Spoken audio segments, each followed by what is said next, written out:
I'd like to welcome you guys to this week's report. Today is Thursday, August 21st. I'm doing something a little different today and shooting this in the morning to beat the afternoon heat. It's only about 70 degrees in the garage right now, which is a lot better than 100. So if anything happens later today, I'm not aware of it. It's about 9 o'clock in the morning right now. So I'm going to have an update for you guys at the end of the report about the boat project for Tom and Cash Troop. We're making some progress, so stay tuned for that. Also, I haven't heard from two of the winners. Dale Ekstrom, I sent you a message on your Venmo with my phone number. Please look for it and text me.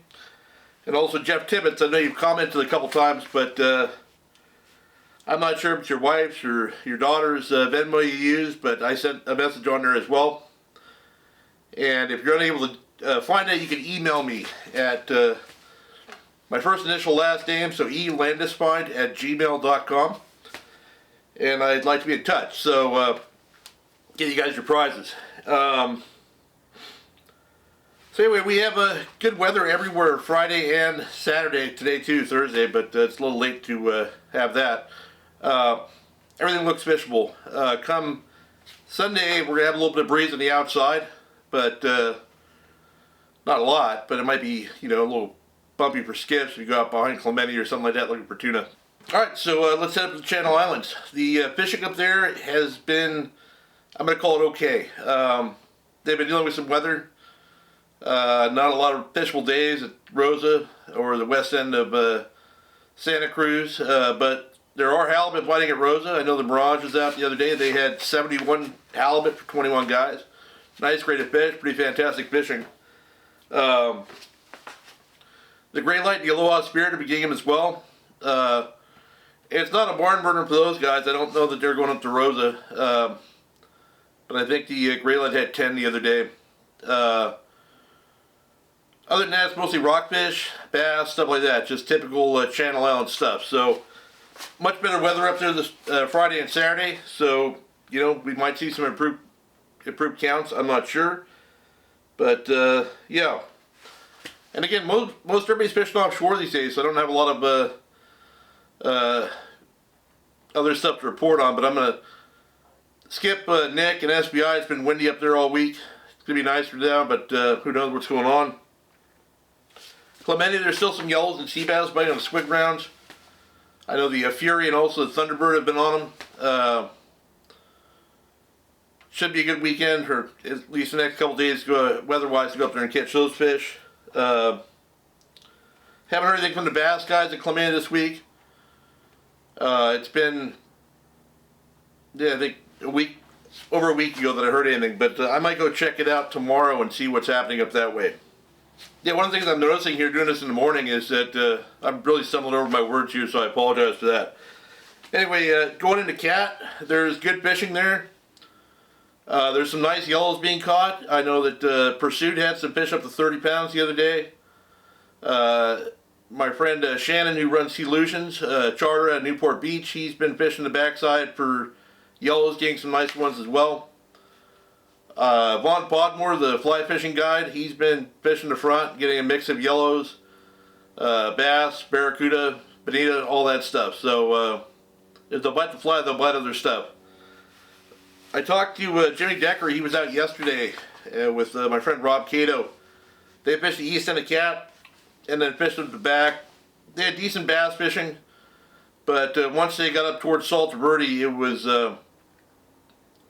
really stood up. There was an uphill current, and there was swell from the wind on the outside, and it was pretty miserable. So rather, they were going to go look offshore, but rather than do that, they just turned around and fished their way back down to the east end again. He did see a lot of bait and life on the front side of the island, but there was no fish that he saw around it. Just big spots of bait all over the place. Definitely plenty of food there for the fish if they show up. I wouldn't be surprised if we see some marlin there this weekend, or maybe even some tuna. I really have nothing to report on along the coast. There's, it's bass fishing. Haven't heard any big shakes. I know the big sand bass spawns are over. Sport boats are back fishing, sculpin. You could probably go up to Palos Verdes to catch calicos. I might do that Saturday, or anywhere else along the coast. There were some sea bass and yellows down in San Diego, but that seems like it's dried up as well. So yeah, like I said, it's mostly offshore stuff this week. The Coronados also have slowed down. I know the San Diego's been down there, and the other sport boats, and also some of the charter boats and private boaters. A lot of private boaters always. They're still getting some yellows and bluefin at the islands. Everybody's getting frustrated with spreader bars being trolled through the middle grounds. Guys trying to catch tuna, you're better off just anchored up and chumming there than doing that. And you know, spreader bars do play a part in my report for later. But yeah, I don't know what's, maybe the Coronado's just having a down couple days. Sounds like there's still fish around, they're just not biting as well. Might be boat pressure, who knows. So offshore, good action this last week on smaller bluefin. And when I say smaller bluefin, I'm talking about, you know, 10 to 12 pounds, you know, up to maybe 30 or 40 pounds. I talked to Mitch on the blackfish. He's been catching smaller ones mostly, but he had one day where he caught some 30 to 90 pound fish. But they were very far off the west end of Clemente. Mitch did send me some videos, which are pretty fun, so I'm going to let you guys watch those here. Watch out, watch out, watch out.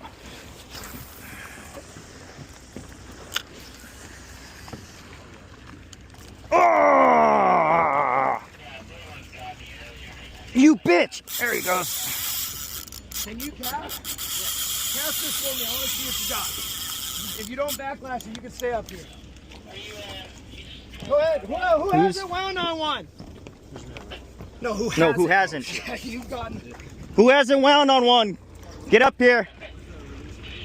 Andrew. It's gonna go.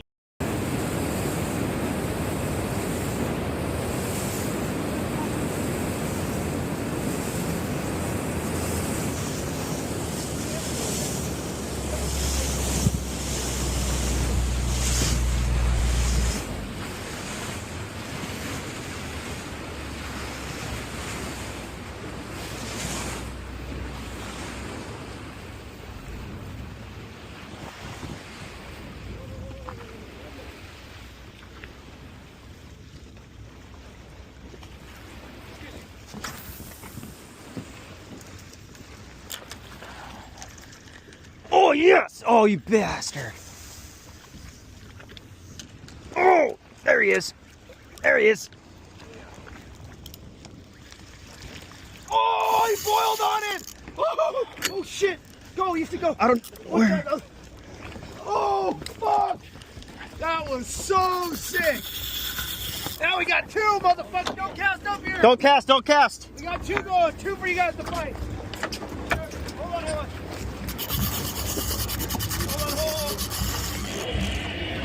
Hold on.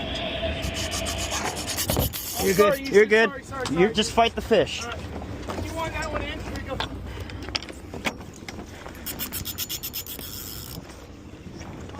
You're good. You didn't even hit me that hard.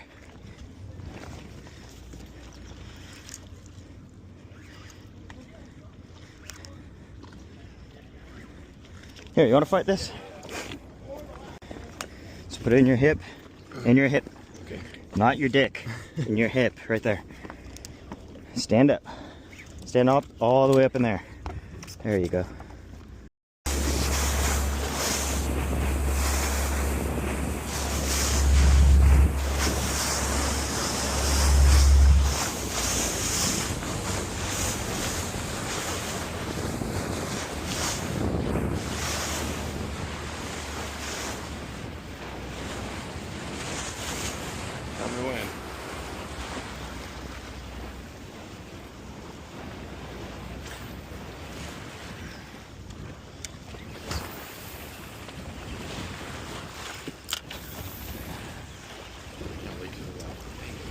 Line it in, Easton. Pre-pop it. Oh, they're right here. Cast. That's all. You got a bite, baby. Get in there, Easton.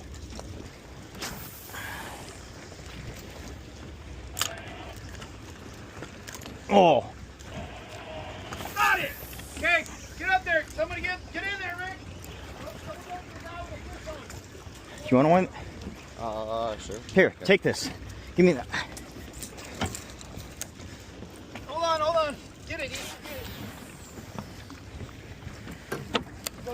your right, to your right, to your right. Ah! Get right behind you, Easton. Fish. Here, Oh, here. Take the one. No, easy. No. Easy. One. Here, let me see it. This one's wrapped in his tail. Oh, here. He's coming back up. Nice and easy, Rick. Yeah, Rick! Get one, bitch! Get him back in there! Pop it slow. Walk up. Let me see. Alright, just easy. Walk that way. Go that way. I got it. I'll come help.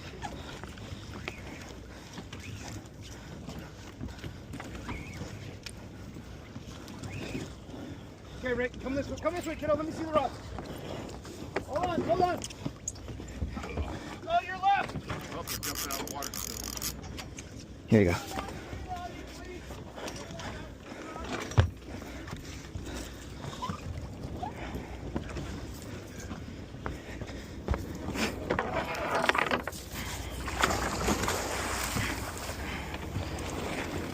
Coming down, guys.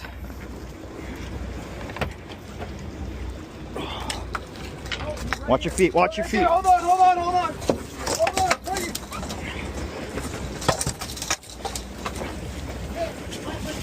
Tip out. Yeah, so Matt and I went last Friday and decided to do a offshore run. I think we launched around 9:30 or so. We ran off the west end of Canada to the snail where the fish biting. We got to the snail and it was a zoo. No foamers that day in that zone. Everybody trolling spreader bars. And it's these, you don't need to troll your spreader bar 2,000 feet behind the boat to get a bite. Just trust me on that, guys. And I mean, they're so far back that you're like, there's no way that's not a foamer. I don't even see a boat. And you look across the horizon and there's a boat trolling that spreader bar way back there. You're just making more work for yourself. Just troll it far enough back that it's not in your wake and you'll be good. You don't have to be, like I say, half a spool of a 50W behind the boat. So let's talk about that trip.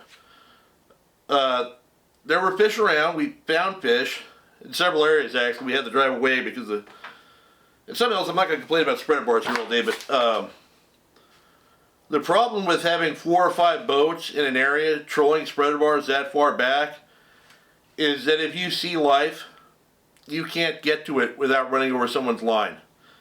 And these guys that are trolling these spreader bars are not paying any attention to the life at all. They are just driving in straight lines and zigzagging all over the place for the most part. There's guys that know how to do it and there's guys that don't. So if you get in the zone where there's a bunch of guys with spreader bars out trolling, I would just leave. That's what I ended up doing. But we did find fish under birds. They never popped up. There were shearwaters out there and there were terns and seagulls. The shearwaters were not very indicative on their own. The terns were not very indicative on their own, but anytime I found a combination of shearwaters and terns, which is basically shearwaters just hopscotching along with a couple terns looking intently, they don't have to be diving or anything. You just keep an eye on those things, and if you're away from other boats, you don't have to be in a rush. Just wait for it to come together. I just follow it. Watch it and you'll see. And if you watch it for a while, you'll see how their attitude changes when the fish are coming up to the surface, even if they're not up foaming. You see them shining in the swell occasionally and things like that. So,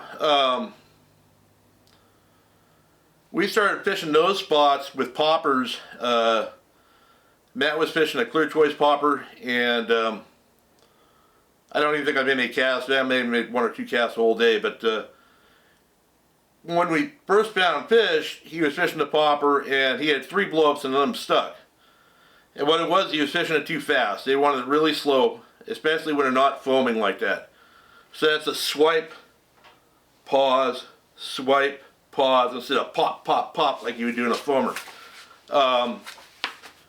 So anyway, once he figured out the cadence, he got a couple bites, and they weren't great big fish. Yeah, so I got 2 videos. The first one was in the zone with the spreader bar trollers, and you can actually see the wake of one going by in the background, completely oblivious. And the next one we got after we left that area. Now we probably could have stayed there and caught our limits, if we wanted to, but we were far from home, and I didn't want to deal with a bunch of west wind on the way home. It ended up being just fine weather-wise. But here are those videos.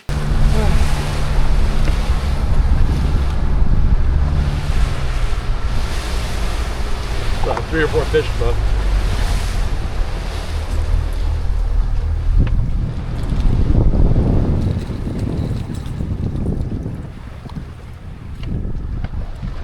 It might be Mitch. Right there? Yeah. Looks like his boat. Hold on.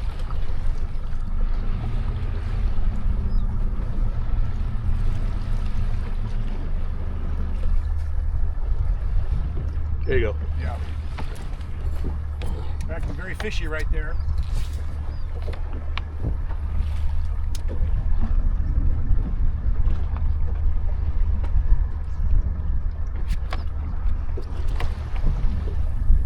Oh, there he is. Nice!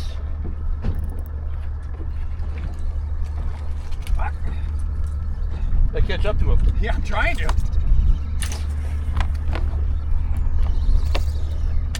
Trying to catch up with him.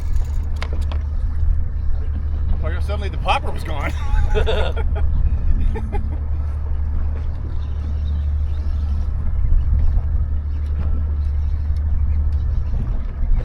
I saw him, he's not very big. Huh? I saw him, he's not very big. Yeah, that's fine. I don't need a big one.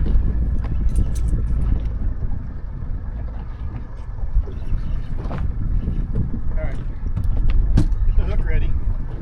He's right here. Alright. Maybe not. Was.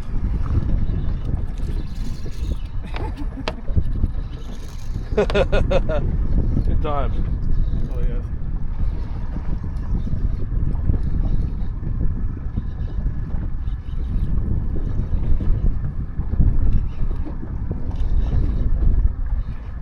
There he is.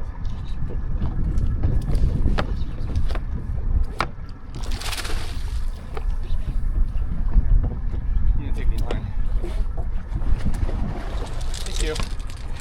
Little clear choice popper right there.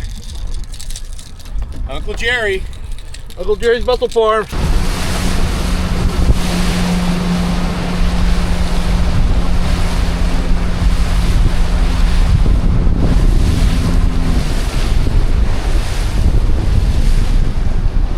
Down there, take a little dip. Why on a dip?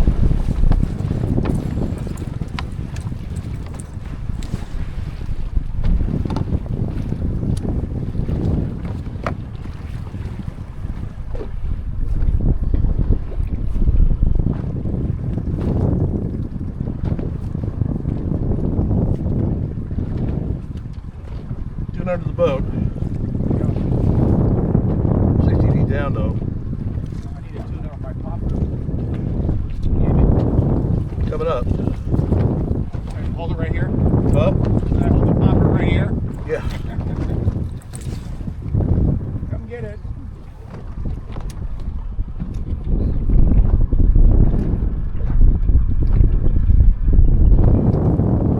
No! There you go. Nice work, Bren. That one's foul hooked, I believe. Alright. I'll take it any way you can get it. Yeah. You might be in the tail.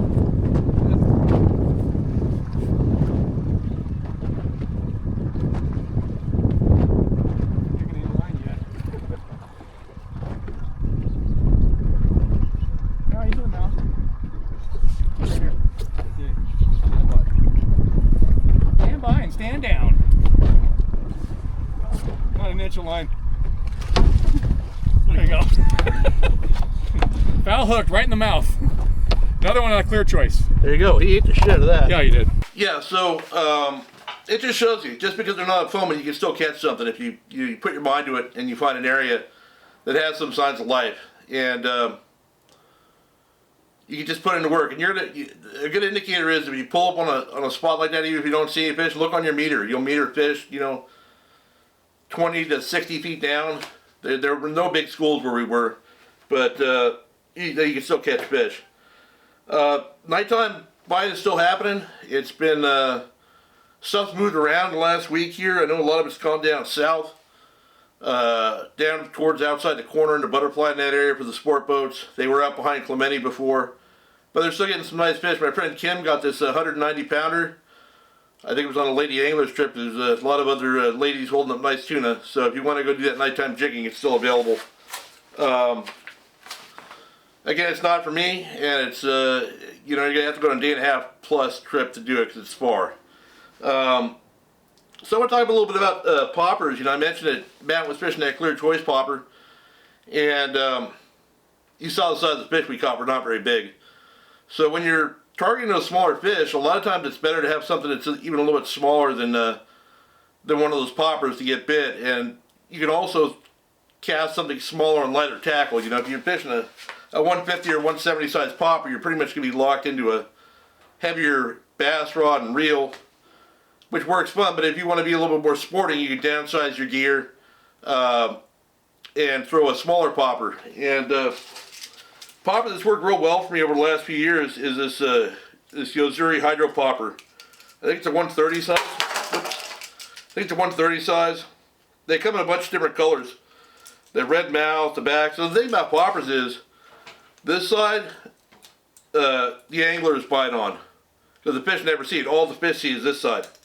So they're always looking up. So something with silver on the bottom, something that's clear on the bottom, anything like that. The top color, that's just to sell on the angler.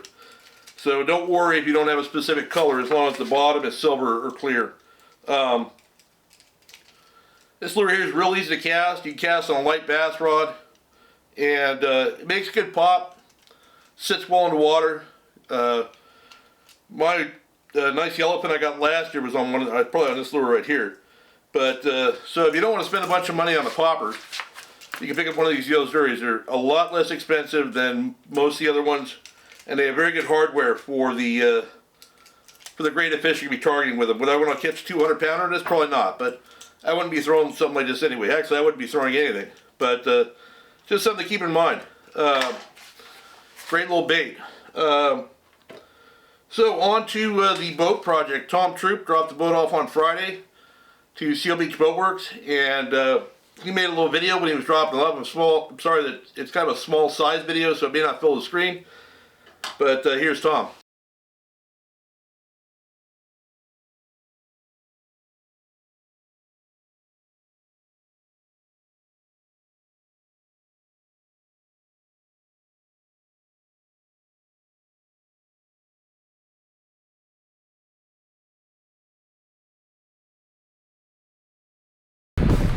All right, guys, today's the big day. We're headed over to Seal Beach Boat Works. We had to stop by Alamitos just to, man, it's been so long since we've been in the water, so it's just kind of nice to drive by and stop and take a look at everything on the boat before we turn it in. But we can't thank everybody enough. This has been such a surreal event with, everything coming together. So just want to say thank you, and we're getting ready to do it. 72 Mako, and gonna get it over there, and then we'll have to get the second boat there with the motor. But yeah, we got Cash's birthday coming up on Sunday. Today is Friday, so this is pretty awesome thing to kind of start that vibe off with. And she's a beautiful boat. Absolutely, she definitely is. Yeah. And I'd like to thank everybody too. And I'm going to be honest with you. When I was a kid, my superheroes were, Matt Kobseff and Chad and Eric Landis fine. Sorry, I always mess up his name. But those were my superheroes, and I wanted nothing more to have a badass boat. And I looked up every boat there was, and I knew everything there was to know about a boat because I couldn't have one. We didn't have enough money to have one. We had the Bay Basher, which you see how nice that was. And I, from the moment I even saw this boat when Danny Craig was still fishing it, I wanted this boat so bad. I was like obsessed with it, Yeah, we were always very complimentary of this rig. Danny fished it with his kid, and it was great meeting them, and now this coming into our hands. So the boat is from Texas, and it's been through Eugene. I always forget his last name. I'm sorry, because I always know them as Doug and Eugene Team Rizzo. Is been through his ownership and the Saltwater Bass Series, and then you know, Danny Craig and his son Conan, they owned it and ran it through the series, and now we're gonna run it through the series. Yeah, absolutely. It will be run through the series. Yeah, whether it's me or you or one of us, this thing's gonna stay in it. It has number 5 on it. We're gonna try to keep all the stickers on it. We're gonna add a few, but I think 5 might be the only one we change, because our team number is always technically we're 11. Ever since we got 11, Jerry's given it to us every year, so we'll probably try to get an 11 on the windshield. But again, thank you, community. This is the bass boat that the community built, and we can't thank you guys enough. Absolutely. Thank everybody so much, and there's definitely going to be some slaying on this like nobody's ever seen before, and I honestly cannot thank everybody enough. So yeah, God and bless you guys. Sorry, yeah, God bless you all. And Tyler Schulte, he won the all-day trip out with us. I've been chatting with him a little bit, and Salty Hookups is his Insta, so I want to shout out to him for, you know, donating, and everybody that donated. This is just unreal, man. So thank you so much, and can't wait to show you guys the progress here. Absolutely. Currently, there is a Yamaha 115 on here, and that is an old cooked out motor. So we have our 4-stroke 90 Mercury that we bought for the SS Bay Basher that will be replacing it. Headed over to Seal Beach Boat Works now. We're one of our favorite places, Alamitos Bay. Not too far to right over there, Seal Beach Boat Works. Let's go.